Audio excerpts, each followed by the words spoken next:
Good afternoon, everyone. My name is Andy Serwer. I'm an editor-at-large at Barron's, and welcome to our panel session this afternoon on economic nationalism. And I'm delighted to be moderating this panel because, first of all, we have an incredible group of panelists who I will introduce to you in a second. But also, I think the topic is so salient, so front and center, and I think it impacts so many of the issues that we're grappling with in society today. It obviously impacts economies, governments, private sector, public sector, impoverished people, et cetera. And so we'll get to all that. So without further ado, to my immediate left, I'm delighted to introduce the Prime Minister of the Netherlands, Prime Minister Schoof. Great to see you.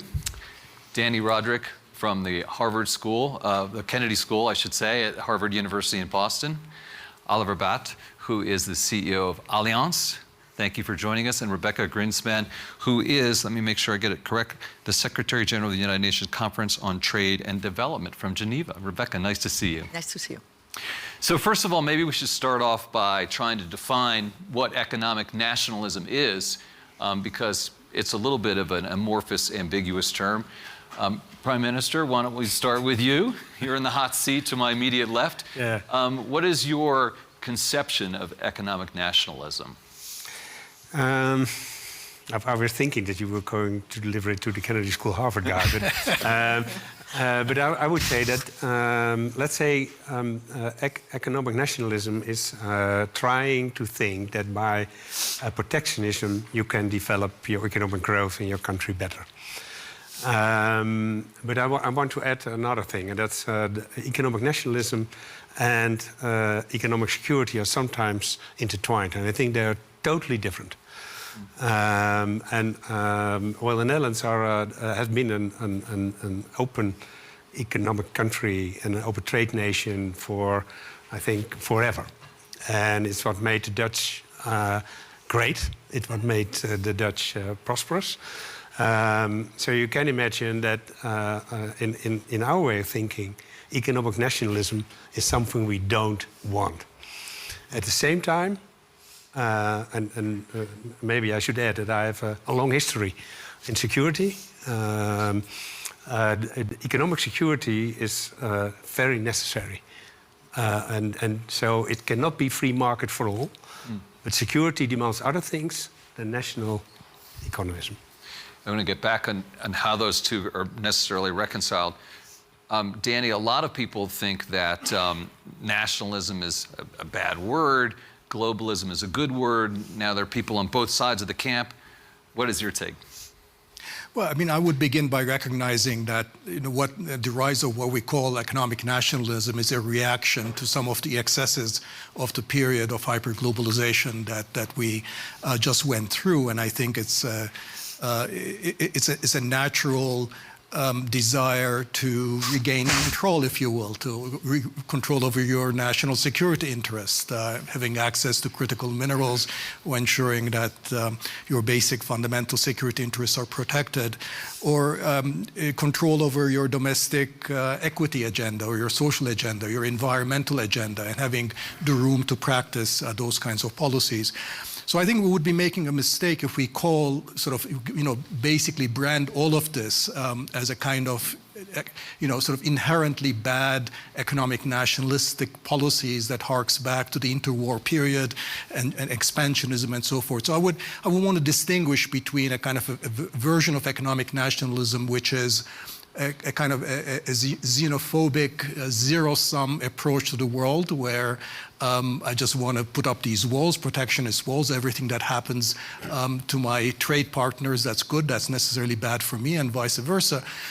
And another version of economic nationalism, which I would call sort of by the historically more appropriate term developmentalism, if you will. You're just trying to develop your own economy. You're putting your own social, economic, developmental agenda first.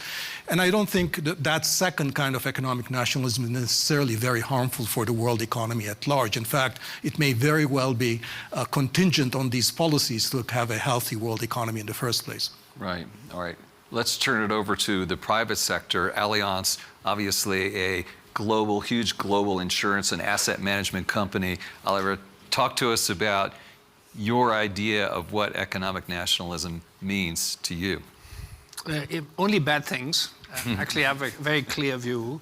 And I have 3 points. The first one, we know from theory and hundreds of years of empirical evidence that the outcomes are very bad. The outcomes are very bad. And as Germans, we have some history of being experts in creating a mess in the world. And so this is not just about economic nationalism. Nationalism doesn't come without other forms of problems. Yeah, you cannot say I'm a nationalist on economics, but I'm not a nationalist on many other things, right? So I think there's a bit of a misconception in my personal opinion. I've seen it for many years, and I allow myself as a German to call that out very carefully. And we are a bit in a mess. But so beggar thy neighbor has economically never worked. It, by the way, has never worked for dominant powers. If you go to history, China dominating the world whenever they try to impose themselves. So bad news for some people. It works short term, but it never works long term. Now, why does it then still happen, right? Because we know about world wars emanating from that. There's 3 things that in history, sometimes you have tectonic shifts in economic models, whether that's industrialization or globalization of trade that we had in the 17th, 18th centuries, what we had in the 19th centuries, and the readjustment of powers always creates disruption. We have a lot of disruptions at the moment, and it's a predictable reaction. The second thing is we had failures of capitalism. We just talked about some of them out of globalization, but it was not just globalization. Financial crisis, too, we had one global, one in Europe, and that has always hit hard the lower income people, right? So we had 25 years of rising incomes, but we had a lot of problems, and we have ignored them, and both the political, in my opinion, and the economic elite have ignored in statistics, but even in opinion making, how hard our populations have been hit. So this, when you ask our medium to lower income people, it says all these benefits have accrued to someone, but not to me. And we've lost the touch to our people. And the fourth one is that, and that's my opinion, we are not recognizing that the average citizen in Germany with lower income is much worse off today after the inflation and COVID than they were 20 years ago. The infrastructure is working less well. We have no sense of being in control of our own defense, but we relied on America and others to do it. You have to wait 2 weeks for a doctor's appointment. Again, the trains don't work. 25% of school hours don't take place. So people are saying, before you start fixing the world, thank you very much, you fix my problem. And why do we fix the problems in Syria, Afghanistan, Africa, try to fix my problem, and we are ignoring them. And as you can see in the Netherlands, as you can see in Austria, and you'll see soon in Germany, people are less content to take that. So nationalism is often a strongly emotional reaction, and people know, by the way, that's wrong, but they want to be taken seriously. So we need to deal with this structurally, but we also need to deal with the emotions. That's my personal opinion. There's a lot. And so therefore, we as a company, to answer your question, as we are at home in 70 countries, we need to deal with the emotional and the economic side of things. And there's a lot to jump off of there, including the fact that you're going to have to deal with potentially 70 forms of economic nationalism, it sounds like. Which makes it very difficult. Yeah. However, we are very local. Yeah, right. Well, you'll have to be, I guess. But I do want to bring Rebecca into the conversation, of course, and ask you, he mentioned underserved communities, communities at risk. Mm-hmm. What is your opinion there, Rebecca? Is that something that becomes even more difficult given economic nationalism? Yeah, well, I think that economic nationalism is a luxus of the big countries. Countries like mine, Costa Rica, doesn't have the luxus of economic nationalism. If we don't trade, we cannot expand our growth possibilities. Yeah, so for the small and medium-sized countries, trade is part of their development strategy. The problem, and here I will go to something that Danny said, is that trade alone won't make development happen. Yes, you need to have a strategy inside the country. And I think that what has happened, in a way, is that we had forgotten about the strategy that has to accompany trade for trade to be inclusive. And trade can be also a force for exclusion and, big corporations only and not local communities or small and medium-sized businesses.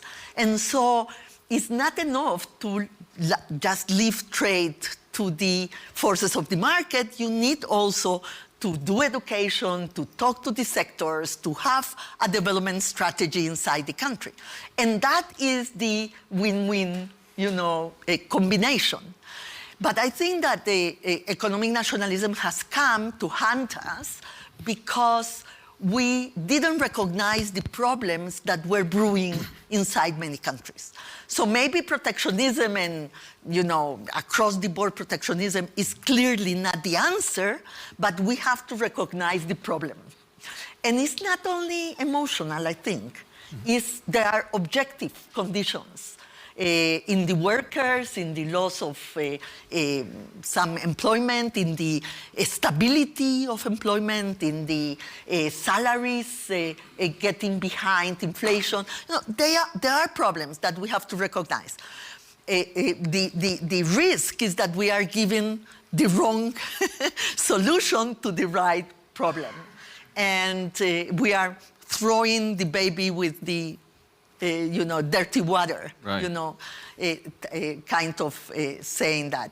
So for the countries like mine or countries like the Netherlands, we need trade, we need investment, but we need also to take care of the problems that only the forces of the market also create, to have a development strategy that will also care for inclusion.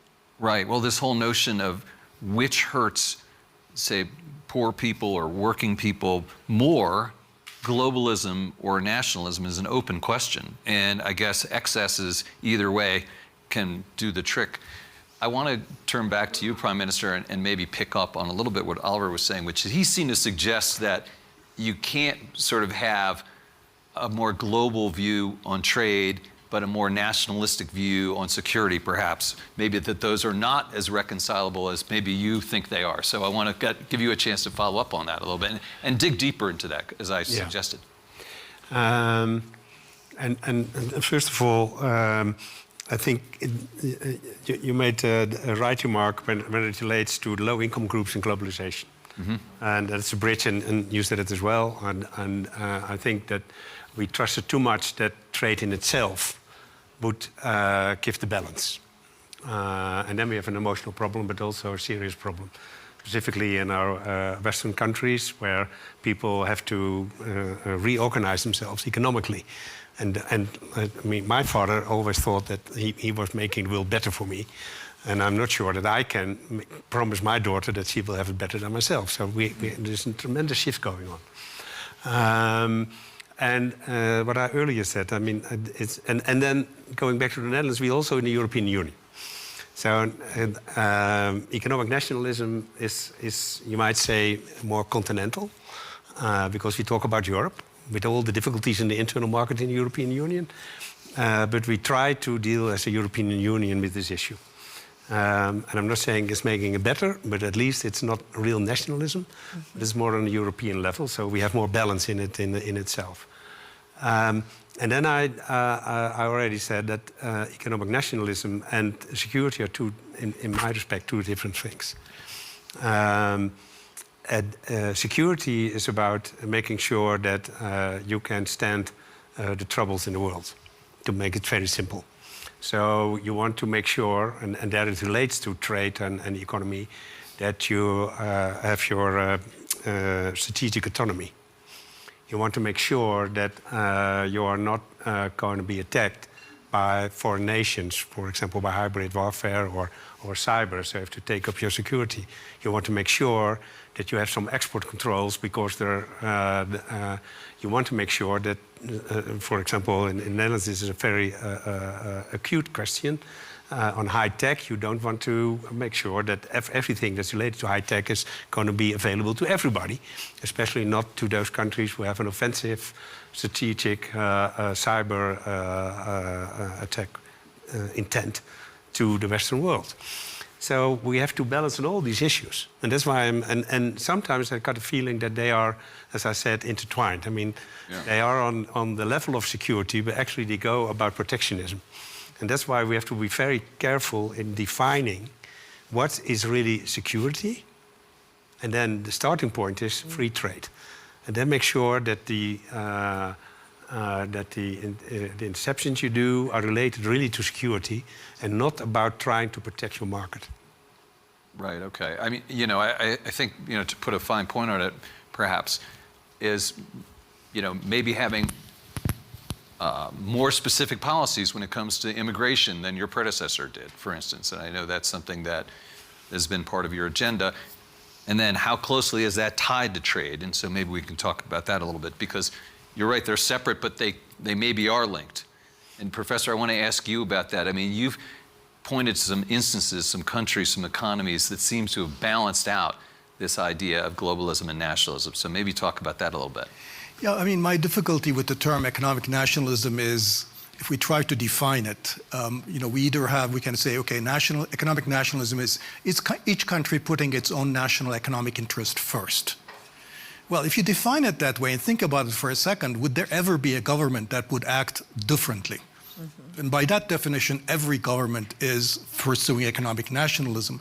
Now, I think the reason that, you know, what has happened over the last few decades is government's definition, incumbents' definition of what's national economic interest has changed. So we went from an era where we pursued sort of, you know, unfettered expansion of international trade and finance, and that was our national economic interest. Now we figured out that, well, maybe that wasn't our national economic. We left the lower middle classes and the middle classes behind. Lots of communities suffered. So if that is what economic nationalism is, well, there's nothing really harmful in it, and in any case, every government is going to pursue it. Or we can define economic nationalism as everything that we dislike. And then, of course, then it's, you know, the things that we don't like. And we can all agree expansionism, aggression, you know, zero-sum mercantilism, these are all bad things. And we can also agree about that. But as Rebecca said, I mean, I think, you know, the key here is how you're going to combine. I mean, no country that is pursuing its own national economic interests is going to turn its back on the world economy. Right? That's where the ideas and the technologies are. That's where there is finance and capital, and that's where the markets are for your companies to export. And every successful country, you know, basically has managed its relationship with the world economy, but has never really completely turned its back on it. And so there are things that we can classify as economic nationalism, which by and large were not only good for the national economic interests, but it turns out to be also good for the world economy as a whole. So, I mean, I don't know, it was South Korea in the 60s and 70s, an economic nationalist country. I mean, you'd have to say yes. I mean, they were pursuing very nationalistic economic policies in the pursuit of their own development. They had protection, they had, you know, restrictions on foreign capital and all those things, and they grew very rapidly, and by and large that was a good thing for the rest of the world too. You know, China, you know, bigger example, the last 3-4 years, I mean 3-4 decades, a lot of the geopolitical problems today is because China is viewed as an economically nationalist country, but has created the world's, huge market for the world's businesses, has helped, you know, the prices of renewables go down, and has made huge contribution to the climate transition. So, you know, we have to be careful about sort of, you know, what we call, and not set up, I think, these, you know, I think false dichotomies between globalism versus nationalism, and so be careful about how countries, in managing their own economic affairs, can pursue their true national economic interests, which is a kind of a inclusive economic policy, but is also managing their relationship to the world economy in a way that doesn't upset social cohesion and equity. And when you're saying good for the rest of the world, the South Korea model, for instance, they develop cars and cell phones and K-pop, and the rest of the world benefits, right? I mean, I'm not making light of it. It's legit, that's right? absolutely true. I mean, right. You know, I think countries blame China for its industrial policies, but that was part of its growth strategy. Would the right. world have been better off today if China was half as rich as it is today, and therefore right. half as large a market, or the renewables hadn't collapsed by 90% in cost? So that's, I think, the benefits are genuine. Rebecca, let me go back to you with this notion of globalism versus nationalism. Mm-hmm. Which one is better or which one is worse for populations that you are concerned about? Yeah, let me say, I'm so happy that we are called trade and development. Because the development part of this is not just an add-on. You know, from the beginning, when UNCTAD was born, it was about making the possibility of participating in the global economy part of your development strategy. The problem is, like the Prime Minister said, that at one point we thought that that will be an automatic thing. Mm-hmm. And that's why where nationalism and globalization, you know, have a tension, yes? And I agree, you know, yesterday the Prime Minister of Vietnam said, well, any government that comes to power wants to do the best for their country. You know, that's their mandate. Right. So how do we call that? Yeah. The problem now, I think, is that nationalism is being equated to closing yourself to the rest of the world, to, in a way, doing everything alone. And I think that globalization needs collective action. So if we have the powers of the world going to do their own without anything that will allow us for some multilateral rules of the game, so we will have a mess. You know, it's messy, it's chaotic. Mm-hmm. And that's what we don't want to see. We want a globalization that have rules. And we want a nationalism that is part of the world, not, you know, apart from the world. And in a way, we say this is a different world. It's true. We have to change many things. Multipolarity is not a choice; it's a fact. What is a choice is multilateralism. Is to try to do things together. Is to really try to do certain of the challenges of the world be part of a collective action and consensus. And I think that that is what is problematic now. Mm-hmm. Are we going to be able to have multilateralism, you know, to change WTO rules in a way that we all feel comfortable, that we know what is the framework we are acting in? Or are we going to have this uncertainty and spaghetti ball right. of, you know, rules and norms and standards and tariffs that, you know, will hold back investment because it will be too uncertain to really bring the investment that we need in the development world. Yeah. That is the point, I think. I want to ask you about tariffs in a minute, but I want to ask Oliver first. Are you starting to recalibrate or rethink the way your company operates globally, the footprint, countries of emphasis, because of this rise of economic nationalism and the sort of reaction to globalism?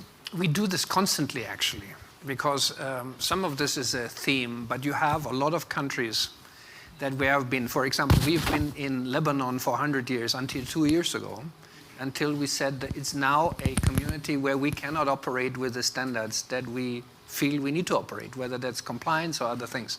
So it's not the trend. It happens everywhere. It happens in some regions of the world. Governments change. And Latin America is great. You know, we were almost 80 years in Venezuela until we couldn't stay, right? So we do this on a continuous basis because particularly insurance, asset management, so is a very locally and economically driven business. So indeed we do, and we do it consciously, and we do it constantly. So and we do that. Are you rethinking what's going on in the United States because of the new administration? Are there any implications? We always do that. Mm-hmm. That's what a diplomatic answer that is. Yeah, but we always look at that, but there's narrative and then there's things that factually happen. So I recommend everyone to wait for what happens. And the second thing, it's a bit of a sad news. The prior government was maybe more popular internationally. Mm-hmm. In financial services, they were not very useful. Right? So we need to also say, sorry, some of these things are different in terms of how they seem on the piece of paper. Yeah, very much. There have been a lot more extortion under the Biden administration than under Trump for international. So let's have the facts being facts. Extortion? Yeah, in terms of fines from the DOJ and others, right? So there is no difference. Yeah, so let's be Okay. the facts in. Right, yeah. But we look at the facts. We don't look at the narrative. And yeah, you're 4 days in or 3 days in, I guess. So Yeah. we'll have to see. No, it's a lot of very scary things, but Yeah, we'll see. we'll see. So what we have to do, fact-based decisions, and I can only tell you that some of the things are different from what they see. Right. I mean, you may have some deregulation on the one hand, you may have protectionism on the other hand. So that's going to be very interesting to sort Yes. through. So for financial services, it's different maybe than for other goods and trade. That's what I wanted to say. What about for the Netherlands and for the EU? And what is your perception at this point in terms of what President Trump has been saying and indicating? Well, a tariff war between the economic blocs in the world will probably is the way down. We have to react very carefully if there are going to be tariffs. And at the same time, I think in Europe we have a lot of debate about competitiveness. Right. And competitiveness is probably not going to work if you have a lot of tariffs going on. Because then you are intervening in a market in a not insensible way. So, and of course, when your consumer base is big enough, you can still have the competition. But in the end, I think it's not going to help. But we have to live with the facts that are being created, Right. and make sure that you react in the right way. Would you ever impose tariffs? Do you believe in tariffs at all for the Netherlands? I don't believe in tariffs. No. Okay. And let me ask you then, Professor, are tariffs, all tariffs bad? Are some tariffs good? What is your perspective on tariffs? I'm listening. Yes, I know. From the academic, perspective. I think the big mistake of the Trump administration is to look at tariffs as a policy instrument that's going to achieve all kinds of things on its own. I mean, what tariffs do is just going to raise the profitability of certain manufacturing companies in the United States. It's going to hurt the profitability of others. Even if those that you raise the profitability, there's no reason that simply because a corporation has become more profitable that it's going to invest in its workforce, that it's going to invest in technology or innovation, it's going to make the investments in capacity and upgrade. It might as well give the money back to its shareholders or to its managers. So just because you're protecting some companies doesn't get you what ultimately Trump says he wants, which is to create good jobs, reinforce the middle class, make the country more secure, improve productivity and innovation and so forth. So I think that's the problem with tariffs, that on their own, they are not a very good instrument to achieve practically anything. Now, when they can play a role, historically where they have played a role, is when you have a domestic investment and innovation strategy, and then you want to use tariffs occasionally as a shield to make those policies politically and economically sustainable and viable. So they're not doing the main job. They're essentially allowing your domestic strategy to do its own job. So you can, for example, a lot of the, not tariffs per se, but the local content requirements under the IRA were a way of getting political buy-in into this, green transition strategy. So if you look at only the domestic content, you say this is trade discrimination, it goes against the rules of multilateralism and WTO. But in the grand context of things is that you're really investing in a major way in a green transition. It's a relatively small price to pay, although some other countries will be hurt by it. So there is potentially a role with these kinds of economically nationalistic policies if they're in the service of a grander and a broader agenda that's sort of broadly beneficial. And so when you talk about the IRA, the Inflation Reduction Act, right. a misnomer, but that's what it's called, right. and the CHIPS Act also. Right. In other words, investing in the economy, so government spending can be used sort of instead of tariffs, right. or sort of takes the place of tariffs. Is right. that what you're suggesting? Well, that's much more direct. I mean, if you want to invest, creating jobs, you basically, subsidize activities that are going to create jobs. Now, never mind that sort of chips and with sort of very much focus on capital-intensive manufacturing, semiconductor plants was not going to create a lot of jobs. But, but it was certainly focusing on some of the national security aspects that the Prime Minister mentioned in terms of bringing back some of the capacity in semiconductors. So from that perspective, I think it was much more effective to use directed policies to promote investment in certain activities, including through subsidies, than simply putting up tariffs, because just simply putting up tariffs would have been a very blunt instrument. Right. I mean, security can mean not just border security, but also supply chain security. Sure. Is what you're addressing, right? Is there room, Rebecca, for regional partnerships here when it comes to, for kind of coming in between nationalism and globalism? Is that something in between those? Yeah, I believe that regionalism is back. Or regionalism is back? Yes, I think so. For Africa, for example, the African Free Trade Area is a huge opportunity to do something within the rules of the game and have the scale and the markets that they will be able to build on. That is like the difference between doing that and only having tariffs. Yes, they have a strategy of digitalization of the supply side to be able to add value to their mineral wealth, and I think that is a way to go, especially, as I say, for small and medium-sized countries. Yes. Right. I think that there is a different game for the big countries. Yes. Big countries always will have the internal markets to go, to have time for the tariffs, to have domestic demand that is meaningful. But for many of the other countries, that is not possible unless you go together with others. Yes? The European Union is a very good example. And the discussion in the European Union now on deepening integration is a very important one, precisely because of what we are talking about. So I think that for Africa, I wish in Latin America we will have more of a discussion about integration. The Mercosur European Union agreement may be a good way to go. All Latin American countries will have an agreement with Europe, with the exception, I think, of Venezuela and Bolivia. And so if we will go through a convergence of rules of origin, of technical norms, maybe we will integrate through Europe, because we haven't been able to integrate between ourselves. But my point is that what we want to see is open regionalism. Is regionalism to participate better in the world economy, not to get away from the world economy. Right. And maybe it's important to say that. We believe that regionalism is back, but open regionalism is back. Before we get to you, Oliver, I know we want to jump in. I just want to say hello to everyone watching, streaming online. And if you are putting anything out on social media, use the hashtag WEF25.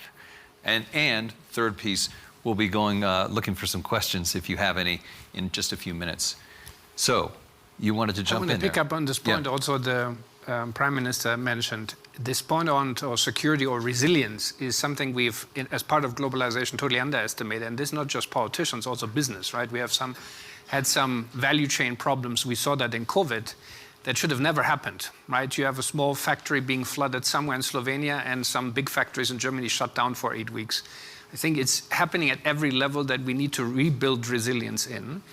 And I think one of the positive outcomes maybe of the administration change in the US that the Europeans will now need to really pull together and says we cannot rely on others to supply us with cheap energy, with semiconductors, with rare earths, with military defense. Maybe it's time we do our own homework. The issue will be, given debt levels, at least in most countries except for the Netherlands and Germany, that the funding of these changes will be very difficult because we will need to tell our populations that we may not be able to satisfy all requirements anymore. And that's the difficult transition that we're in, because we're used to having the Americans pay for our security, at least Germany having cheap energy from Russia and China giving us the profits. That business model has come to an end, at least for Germany, so we need to readjust, and that process will be very difficult. Do you agree? I certainly agree on the point that we have to get rid of our dependencies. because we have to be resilient, whether whether it's geopolitical, whether it's for crisis, pandemics, whatever. And I think we learned that, by the way, but we paid not enough attention to it. As I think most, I see it in my own country, but I see it in a lot of Western European countries as well, taking a program for resilience. And resilience is not, and also looking into dependencies, and that is a private, public companionship, because we have to do it together. So I would agree on that, absolutely. And I realized when I listened to you, is that I said I was not on tariffs, but I would say that 3 remarks. When I look at the European Union, we have free trade, a free movement of people and goods. But at the same time, the internal market is not as open as we really would love to have it, because we have 27 tax systems, we have 27 regulations, although we have European regulation as well. So when we want to be competitive, we have to make this more regional instead of national. Second, I truly believe that we should invest or subsidize, but that's always a difficult word. But we should have more public spending on the way we want our economy to develop. And we also have to need an integrated policy in that. I mean, you mentioned earlier on migration. That's part probably of the way we are looking at those things. And I think I will just stick to this, because I already mentioned a lot. Okay. The problem is the gestalt, yes? What do you mean by that? What I mean is that if many countries will do that, and many things will go into the security, and I understand the reasoning, what is left for the rest? You know, in a way, you know, you will go to the high-tech sectors, yes? And you will try to make them part of your supply-side strategy. So what is left for the developing countries? So here we say, well, you know, so Indonesia was right in, you know, banning the exports of nickel in the raw form. It was against the rules, but it was the right thing to do. So are we going into that discussion? Are we serious in taking, you know, saying, well, maybe the agreements in terms of raw materials have to change and give more flexibility to countries to be able to add more value. And maybe we all can agree on that and not do it in a chaotic way, but in a consensual way. But we will have to put that on the table, because if not, what is left? My country, for example, is trying to compete on software, superconductors and chips and whatever. We were able to diversify our export supply side, but if now everything will be security, what is it that is left for my country in the global supply chain?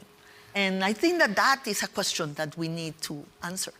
Well, that's fascinating. And then who gets to decide? You override you're talking about WTO rules in terms of exporting the raw materials. And so what is your take on that, Professor? I think this is absolutely the critical question. And I give a lot of credit actually to the Biden administration for having articulated an explicit principle, and the explicit principle was the small yard, high fence principle.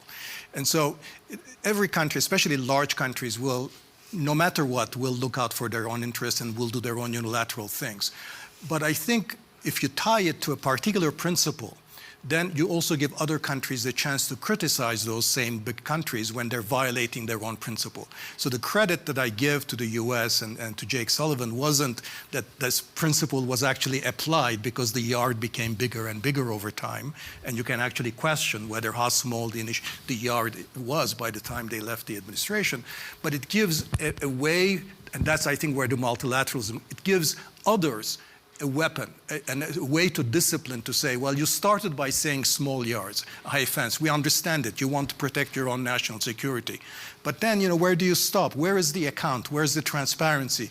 Where's the genuine explanation for why, let's say, these particular chips, these particular technologies are fundamental to your technology, to your national security, as opposed to simply kicking China down? Right? So having that conversation globally, I think, is extremely important, because we cannot prevent, especially large countries, from doing their own things anyhow. But you can try to tie them to particular principles. And the devil will be in the details, as you say, because if you want to protect the supply of these minerals to build up your army to invade your neighbor, well, you know, that's maybe not the best reason, right? Do we have any questions? Anyone want to? I saw you were interested. Wait for the microphone to come around. Thank you so much. This is such a solid panel, you know, and the diversity in the professional backgrounds is really amazing. Thank you for that. I just wish that, Rebecca, you've proved this. I just wish that there's an African or a Chinese or Asian on the panel, because you will get to hear other things, like you have done a good job mentioning Africa, right? But otherwise, this is wonderful, and thank you for it. The thing is this nationalism thing, and it looks to me like some politicians use that as a way to appease their unhappy population, but they're actually doing all the wrong things, you know. For example, the thing is nobody can tax anybody anymore. If you want to deal with those who are struggling and unhappy and trying to just get a living, somehow you have to raise the money, but you cannot do it. Just this morning, was it yesterday, there's this announcement. The Trump administration is going to spend $500 billion on AI. AI doesn't need any help. Private sector is happy, they can make money. Then you give them $500 billion when the people's job is not done. And then the people get angry and then they push you into nationalism. We're just in this vicious circle. So anyway, I have to keep quiet here. The solutions are just so out of place compared to where we should put the effort. Anyway, I'm from the University of British Columbia anyway, Rashid Smaila, ocean economist. Thank you. Ah, interesting. Thank you for that. Any other people want to make a point or ask a question? Here, this person here. Hi, thanks for the opportunity. My name is Kabelo Masike. I'm the Group Treasurer of Eskom Electricity Utility in South Africa. I think you know where I'm going with this. I want to make it a little bit real in terms of what we're experiencing now. My company alone, we have a program of building 20 gigawatts of renewables in the next 5 years. That is just my company, not the country, my company.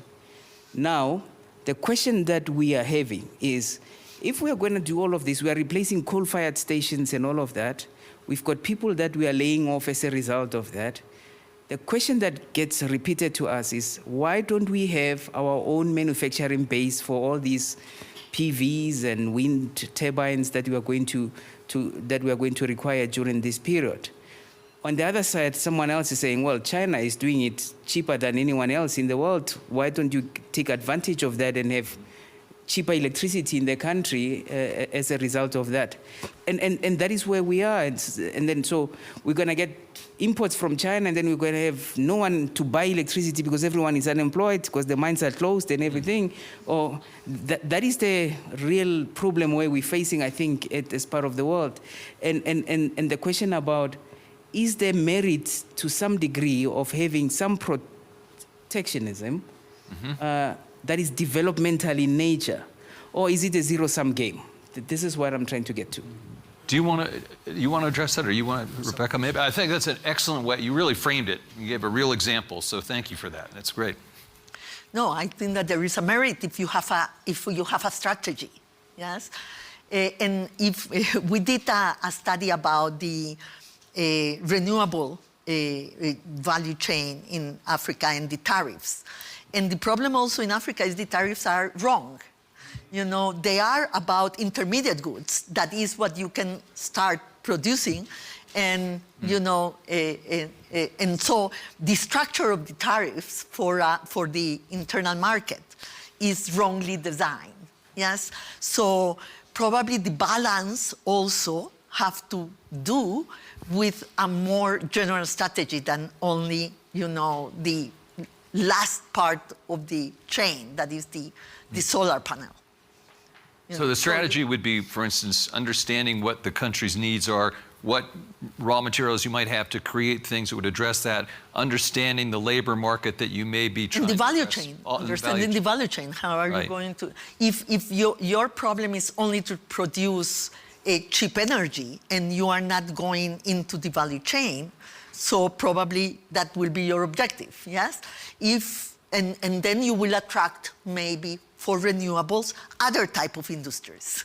But if you want to take advantage of your critical minerals wealth, maybe you will have to build up your value chain in the critical minerals for renewable energy. But you have to decide what is your strategy. If not, it won't work. Makes sense. Got to develop your strategy. That makes sense. And I think, and that's what the strategy has to be more than just one issue. Yes. Well, that's, and that's the difficulty in itself, because then there will be a lot of divergent opinions.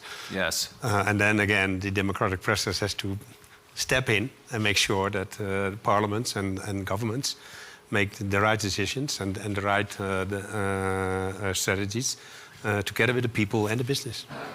Well, I think we're going to end on that note, which sort of brings us back to the beginning. What's connected to what? And I think it's maybe still an outstanding question, but it's a question that business leaders, politicians, people at the United Nations, academics are going to be debating from now going forward. So please join me in thanking this terrific panel. Thank you guys so much.